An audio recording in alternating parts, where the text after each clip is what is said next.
Hi guys, आज हम लोग स्टडी करते हैं वरासत क्या होती है और यदि किसी व्यक्ति के द्वारा वरासत कराए जाने की आवश्यकता है तो उन्हें किन किन कागजातों की ज़रूरत पड़ेगी और वह किसे आवेदन करेगा, कौन उस आवेदन पत्र की जांच करेगा, किसको रिपोर्ट सौंपेगा जिसके आदेश के उपरांत वरासत की प्रक्रिया पूरी होगी।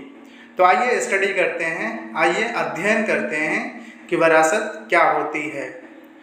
किसी व्यक्ति की मृत्यु के पश्चात, यानी कि जब कोई व्यक्ति जो संपत्ति का मालिक है उसकी मृत्यु हो जाती है तो राजस्व अभिलेखों में जब उस मृतक के स्थान पर उसके उत्तराधिकारियों या वारिसों का नाम दर्ज किया जाता है तो इसी प्रक्रिया को, यानी कि मृतक का नाम उस भू राजस्व अभिलेख से हटाकर उसके उत्तराधिकारियों या उसके वारिसानों का नाम दर्ज किया जाना ही वरासत कहलाता है। तो आइए समझें हम लोग कि वरासत क्या होती है।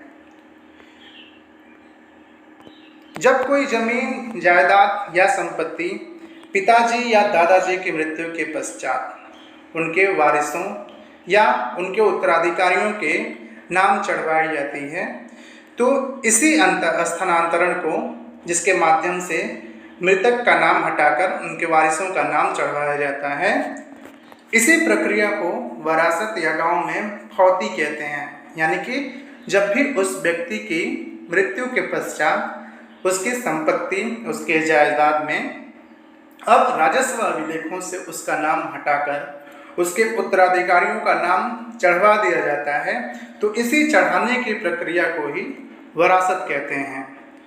जैसे एक व्यक्ति की मृत्यु होती है और मृत्यु के समय उसके 4 या 5 उत्तराधिकारी हैं, तो अब यह होगा कि उस मृतक व्यक्ति के नाम को भू राजस्व अभिलेख से हटाकर उनके 4 या 5 उत्तराधिकारियों का नाम उस राजस्व अभिलेख पर चढ़ा दिया जाएगा। अब जो है यह होगा कि उस संपत्ति के मालिक, उसके वारिसान अब मृतक के स्थान पर इन लोगों के नाम होती है।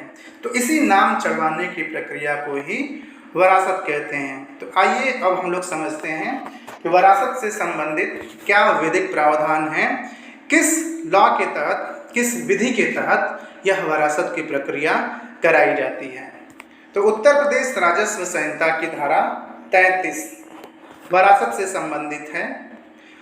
उत्तराधिकारियों के द्वारा उत्तर प्रदेश राजस्व संहिता की धारा 33 के तहत ही राजस्व अभिलेखों में अपना नाम दर्ज करने के लिए प्रार्थना पत्र दिया जाता है। यानी कि जो भी आवेदक है, जो भी उत्तराधिकारी है, वह उत्तर प्रदेश राजस्व संहिता की धारा 33 के तहत एक आवेदन देगा कि अब मृतक के स्थान पर हम उत्तराधिकारियों का नाम दर्ज कर लिया जाए। तो यह उत्तर प्रदेश राजस्व संहिता की धारा 33 में लिखा गया है। 33 बात करता है वरासत की, यानी कि उत्तराधिकार की ऐसी दशा में जब वह उसके मृतक के नाम के स्थान पर उत्तराधिकारियों का नाम चढ़वाया जाना है। तो आइए हम लोग स्टडी करते हैं और उसके क्या विधिक प्रावधान है उत्तर प्रदेश राजस्व संहिता की। तो आइए देखा जाए उत्तर प्रदेश राजस्व संहिता की धारा 33, जिसमें लिखा है उत्तराधिकार के मामलों में नामांतरण। तो उत्तराधिकार द्वारा किसी भूमि पर कब्जा प्राप्त करने वाला प्रत्येक व्यक्ति उस हलके के जिसमें भूमि स्थित है राजस्व निरीक्षक को ऐसे उत्तराधिकार के संबंध में यथाविध प्रपत्र में रिपोर्ट प्रस्तुत करेगा। उपधारा 1 के अधीन रिपोर्ट प्राप्त करने पर या उसके संज्ञान में अन्यथा तथ्य आने पर राजस्व निरीक्षक यदि मामला विवादित नहीं है, यानी कि उसमें कोई विवाद नहीं है, तो उस दशा में उत्तराधिकार को जो अधिकार अभिलेख है, जो खतौनी है, उसमें अभिलेखित करने का आदेश देगा। यानी कि यदि मामला विवादाग्रस्त नहीं है, उसमें कोई विवाद नहीं है, तो उस दशा में राजस्व निरीक्षक यह आदेश करेगा कि अब मृतक के स्थान पर निम्न उत्तराधिकारियों का नाम दर्ज कर लिया जाए। किंतु यदि मामला विवादाग्रस्त है तो उस दशा में जैसा उसे आवश्यक प्रतीत हो वह अपनी रिपोर्ट तहसीलदार को प्रस्तुत करेगा। अब अगला सबसेक्शन यानी कि तीसरा सबसेक्शन बात करता है कि कोई भी व्यक्ति जिसका नाम राजस्व निरीक्षक के द्वारा अभिलिखित किए जाने से मना कर दिया गया हो, चाहे न किया गया हो, वह उपधारा 2 के खंड क या ख के अधीन राजस्व निरीक्षक द्वारा पारित किए गए आदेश द्वारा व्यथित हो तो वह तहसीलदार के समक्ष आवेदन प्रस्तुत कर सकता है। वह उसके राजस्व निरीक्षक के आदेश से व्यथित व्यक्ति तहसीलदार के समक्ष आवेदन करेगा यदि वह राजस्व निरीक्षक के आदेश से संतुष्ट नहीं है। तो ये जो है बात करता है धारा 33 वरासत से संबंधित प्रावधानों को करता है और वरासत इसी धारा 33 उत्तर प्रदेश राजस्व संहिता से शासित होती है, इसी के तहत किया जाता है। अब आइए हम लोग समझते हैं कि उत्तर प्रदेश राजस्व संहिता की धारा 33 से यह स्पष्ट हो जाता है कि वरासत 2 प्रकार की होती है। यानी कि प्रथम वरासत जो होती है वह अविवादित वरासत है और दूसरी जो वरासत होती है वह विवादित वरासत होती है। अविवादित वरासत मतलब जिसमें कोई विवाद नहीं है। विवादित वरासत का मतलब होता है उसमें कोई न कोई विवाद है। जैसे एक उत्तराधिकारी ने आवेदन किया कि इस मृतक के स्थान पर मैं इसका विधिक वारिस हूँ, विधिक उत्तराधिकारी हूँ, अतः राजस्व अभिलेखों में इस व्यक्ति के स्थान पर मेरा नाम दर्ज कर लिया जाए। तभी दूसरी तरफ से एक और आवेदन आ जाता है कि नहीं, उस मृतक का विधिक उत्तराधिकारी मैं हूँ, अतः उस मृतक व्यक्ति के स्थान पर उसके भू राजस्व अभिलेखों में उसके स्थान पर मेरा नाम दर्ज कर लिया जाए। तो यहाँ 2 उत्तराधिकारी हो जाते हैं जो अलग अलग एप्लीकेशन देते हैं और दोनों एक दूसरे पर ब्लेम करते हैं कि विधिक उत्तराधिकारी वह नहीं है बल्कि मैं हूँ, और दूसरा भी यही कहता है कि विधिक उत्तराधिकारी वह नहीं बल्कि मैं हूँ। तो अब यह विवाद का विषय हो गया। अब जरूरत पड़ेगी कि इस पर गवाही ली जाए, इस पर लोगों का साक्ष्य लिया जाए। उसके बाद जो है कोर्ट निर्णय पर पहुंचती है कि कौन जो है इसका विधिक वारिस है, कौन लीगल उत्तराधिकारी है। उसके बाद जो है उसके पक्ष में आदेश किया जाता है कि उस व्यक्ति का नाम मृतक के स्थान पर दर्ज कर लिया जाए खतौनी में। तो आइए अब हम लोग पहले को समझते हैं अविवादित वरासत को। अविवादित वरासत के केस में लेखपाल अपनी रिपोर्ट राजस्व निरीक्षक को भेज देगा। यानी कि जब आवेदन जाता है तब लेखपाल जो है उस आवेदन के सत्यता की जांच करता है, और यदि लेखपाल को यह लगता है कि आवेदन में जो जो बातें लिखी गई हैं आवेदन पत्र में वह सही हैं, तो वह इसकी रिपोर्ट लेखपाल जो है इसकी रिपोर्ट राजस्व निरीक्षक को देगा और राजस्व निरीक्षक अपनी संतुष्टि के उपरांत ऐसा आदेश करेगा कि अब मृतक व्यक्ति के स्थान पर इस उत्तराधिकारी का नाम खतौनी में दर्ज कर लिया जाए। परिणाम स्वरूप उसका नाम उस मृतक व्यक्ति के स्थान पर दर्ज कर लिया जाता है। दूसरा है विवादित वरासत। तो आइए अब देखें कि विवादित वरासत क्या होती है। विवादित वरासत के केस में क्या किया जाता है। तो विवादित वरासत के केस में पक्ष विपक्ष की गवाही और उपलब्ध साक्ष्य के उपरांत ही कोई निर्णय लिया जाता है कि उसका नाम दर्ज किया जाए या नहीं।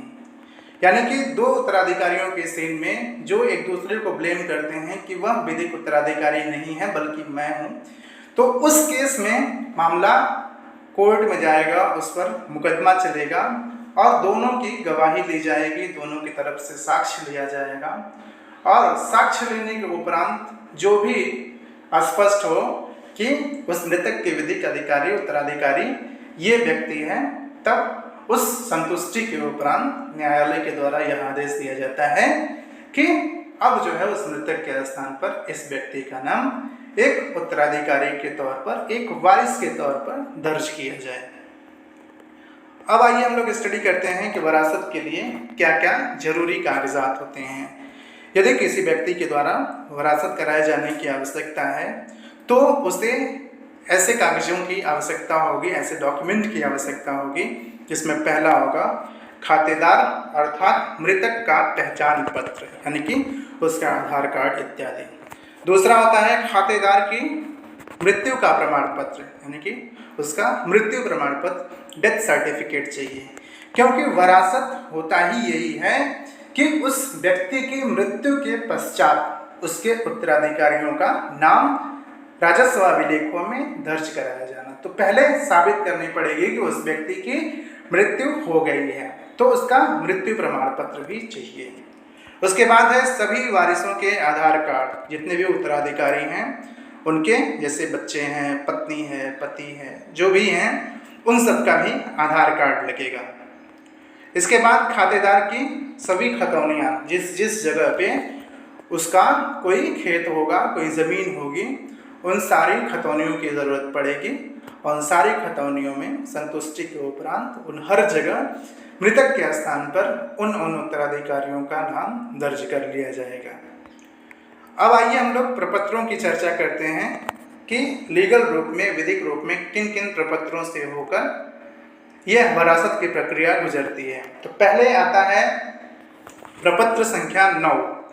यह आवेदक का आवेदन होता है। मतलब प्रपत्र संख्या 9 में आवेदक आवेदन करता है कि मृतक के स्थान पर हम निम्न उत्तराधिकारियों का नाम दर्ज कर लिया जाए।